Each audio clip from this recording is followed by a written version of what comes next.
Bien, bonjour à tous et merci d'être présents à cette dernière conférence de la journée.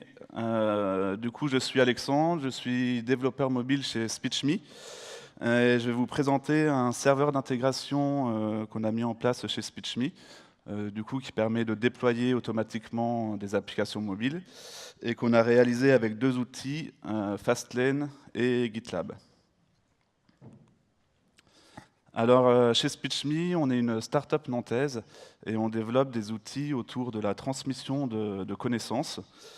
Et parmi ces outils, on a une application mobile, SpeechMe Studio, qui permet en gros de filmer un geste technique, une explication, de venir enrichir la vidéo de liens, d'annotations, de pouvoir couper des parties de vidéo, accélérer des parties de vidéo, et de partager la vidéo à quelqu'un dans un but de formation.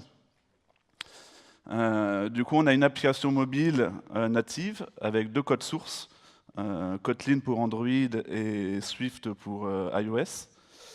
Et au-delà de la mise en production, ce qu'on a voulu automatiser, c'était de pouvoir mettre à disposition en temps réel des versions pour pouvoir tester l'application.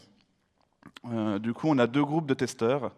Les testeurs alpha, donc ça va être les testeurs, des personnes qui prennent part à la conception de l'application, designers, développeurs, testeurs, pour lesquels en fait on souhaite un petit peu délivrer en continu l'application au fur et à mesure des développements. On a un deuxième groupe de testeurs, les testeurs bêta, pour lesquels on souhaite leur déployer une application avec des features qui sont terminées et qui sont prêtes à être publiées sur les stores. Du coup, comment est-ce qu'on fait manuellement pour pouvoir déployer? Donc tout d'abord, qu'on soit sur iOS ou sur Android, il y a une partie de checkout du projet. Il faut avoir des sources à jour. Ensuite, il y a la problématique de signature du binaire. Et du coup, comment est-ce qu'on récupère les certificats? Alors sur Android, c'est plutôt simple. On a un fichier qui store. Et si on a bien configuré Gradle, on arrive un petit peu automatiquement à signer l'application. Sur iOS, c'est un petit peu plus compliqué. Il faut que les certificats d'Apple soient installés sur la machine de déploiement. Et il faut que ces certificats ne soient pas périmés. Ils ont une durée de validité de 1 an. Il ne faut pas qu'ils soient périmés. Ensuite, il y a la partie build d'archives. Donc là, on a deux outils différents, Xcode pour iOS et Android Studio pour Android. Et une fois qu'on arrive à avoir un binaire signé, on peut le déployer sur la plateforme de bêta testing. Alors nous, on utilise des plateformes TestFlight, donc d'Apple pour iOS, et les plateformes de bêta testing du Play Store. L'upload peut être plutôt long, il va dépendre un petit peu de la taille du binaire, de la connexion Internet et des IHM aussi. On est confronté un petit peu aux IHM du Play Store et de l'App Store qui sont plutôt lentes. Et du coup, on a souhaité un petit peu automatiser tout ça. Dans quel but? Principalement dans un but de gagner du temps, pour qu'en tant que développeur, on se concentre sur des choses qu'on aime bien faire, c'est-à-dire développer. Ce qu'on a voulu aussi mettre en place, c'était un petit peu d'uniformiser le déploiement, donc on puisse déployer de la même façon qu'on soit sur iOS ou sur Android. Alors on a un outil qui fait ça pour nous, qui s'appelle Fastlane. Fastlane, c'est un ensemble de scripts, d'outils écrits en Ruby. À la base, ça a été développé par un mec qui s'appelle Félix Cross, puis ça a été intégré dans la suite Fabric, puis Fabric a été racheté par Google. Du coup, aujourd'hui, Fastlane, c'est un produit Google, et on trouve plus de 200 actions Fastlane, donc ce sont des petits outils qu'on va pouvoir utiliser en ligne de commande et qui permettent d'automatiser toutes les tâches de déploiement.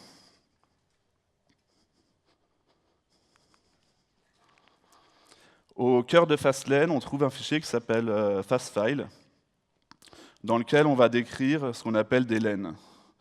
Une lane, en fait, c'est une sorte de fonction, de procédure, dans lequel on va décrire un ensemble d'actions Fastlane. Du coup, je vais décrire en premier celles qui nous intéressent, c'est-à-dire les laines qui permettent de déployer. Alors, ce petit fichier est écrit en Ruby. Par contre, moi, avant de commencer, je ne connaissais pas du tout le Ruby et ce n'est pas un prérequis, puisqu'il est plutôt simple à réaliser. Ce qu'on trouve au début, du coup, c'est un update build number. Quand on publie sur l'App Store ou sur le Play Store, il faut avoir un numéro de version un numéro de build qui est toujours incrémenté. Et donc là, on utilise un petit outil Fastlane qui permet de manipuler les fichiers de projet pour setter le build number. On verra après que ce build number-là, on le récupère en fait de GitLab.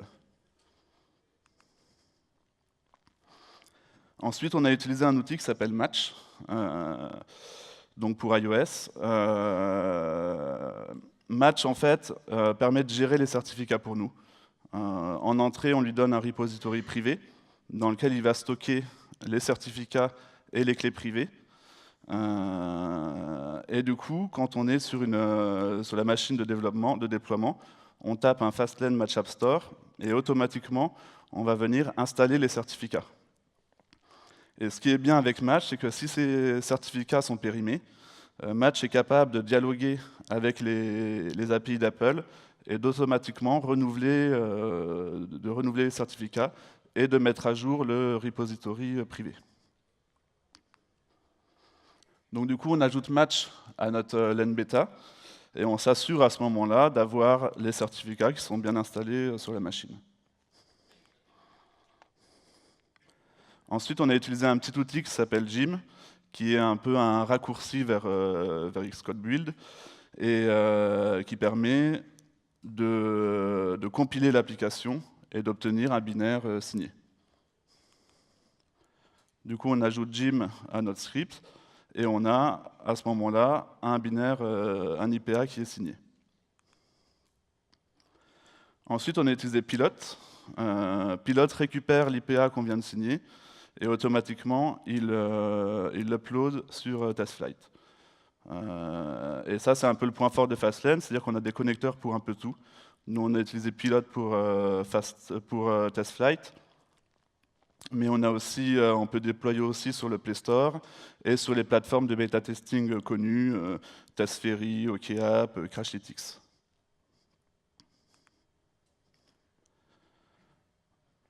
Du coup, on ajoute Pilot à notre script. Au passage, on lui passe un petit changelog qu'on a mis, c'est un fichier qu'on met à jour sur le Git, dans lequel on met les nouveautés, et du coup, ça permet aux testeurs de savoir ce qu'ils doivent tester. Et enfin, on notifie via Slack, donc on utilise un connecteur Fastlane vers Slack qui permet de notifier les testeurs qu'une nouvelle build est à disposition.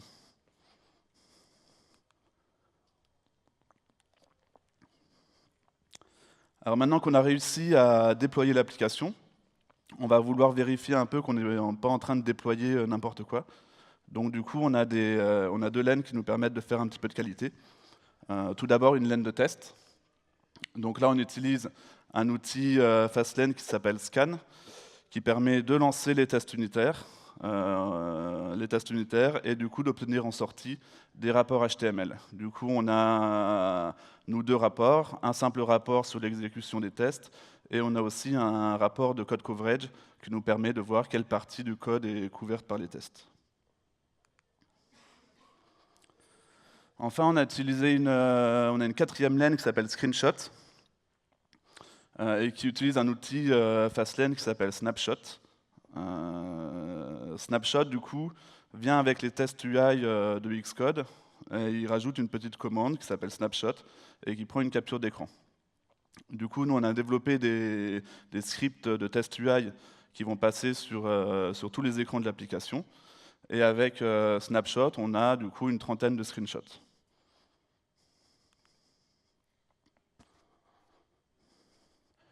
Du coup, dans notre laine screenshot, on lance ici en paramètre avec un ensemble de langues et un ensemble de devices.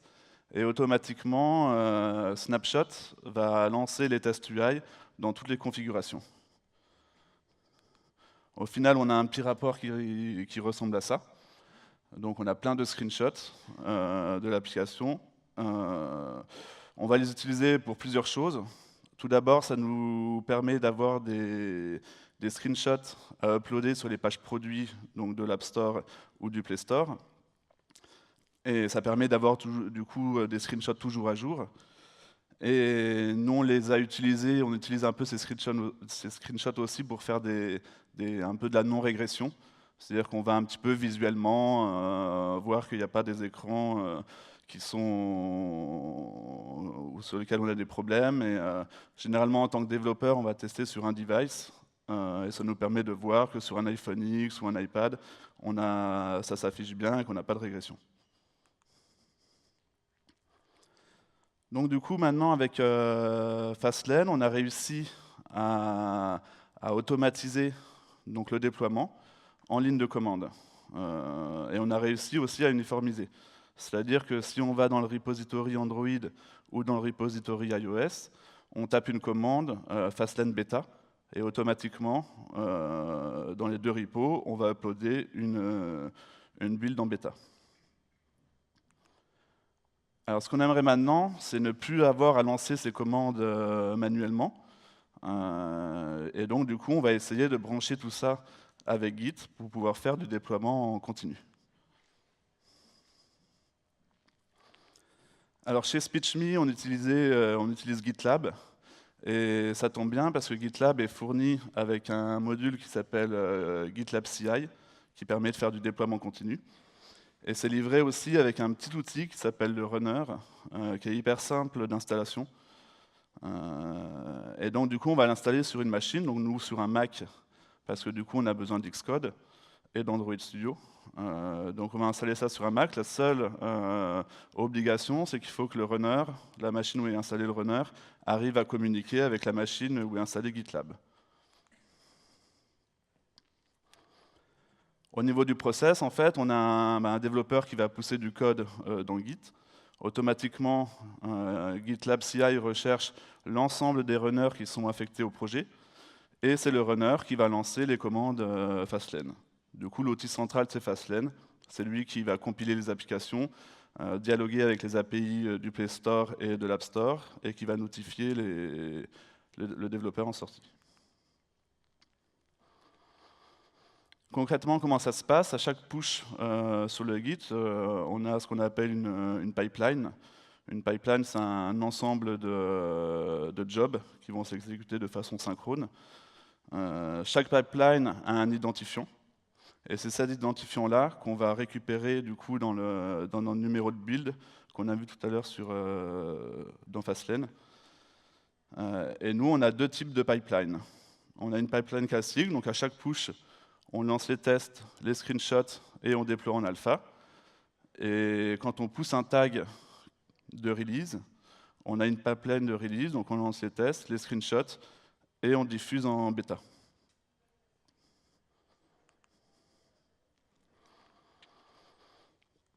Comment ça se configure tout ça? Et bien là encore, on a un fichier de config qu'on trouve dans Git, qui est un fichier YAML.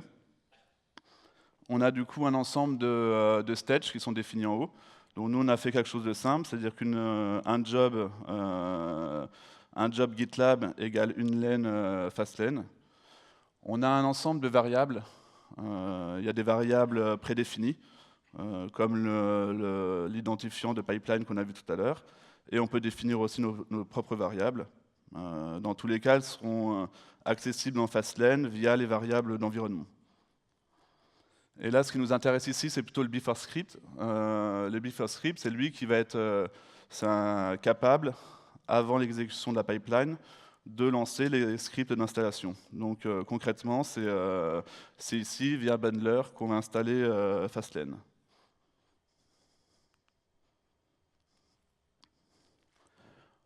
Ensuite, sur la description du job bêta, on n'a qu'un paramètre obligatoire, c'est le paramètre script, donc, qui va dire quelle commande on lance. Donc en job bêta, on lance un Fastlane bêta. On a ici le tag only, donc ce qui va nous permettre de contrôler un petit peu de quand est-ce qu'est exécuté le job et comment est-ce qu'on l'exécute. Donc là, on dit que dès qu'on pousse un tag qui commence par release, le job va se déclencher. Et on a aussi quelque chose d'intéressant, c'est les artefacts qu'on va beaucoup utiliser. En fait, à la fin d'un job, tous les fichiers qui ont été générés par Fastlane, donc ici on a mis l'IPA, mais ça peut être les rapports de screenshot ou les rapports de tests unitaires. Tous les artefacts qu'on déclare ici, ils vont être sauvegardés par GitLab CI et ils seront accessibles après via l'interface graphique de GitLab. Voilà, du coup, on a fait à peu près le tour des principales features.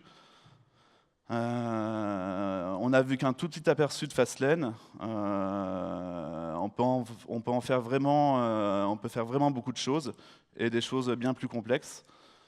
Donc je vous invite à aller voir les pages de Fastlane et GitLab. Mais en tout cas, nous chez SpeechMe, on ne perd plus de temps à déployer et ça c'est plutôt cool. Merci.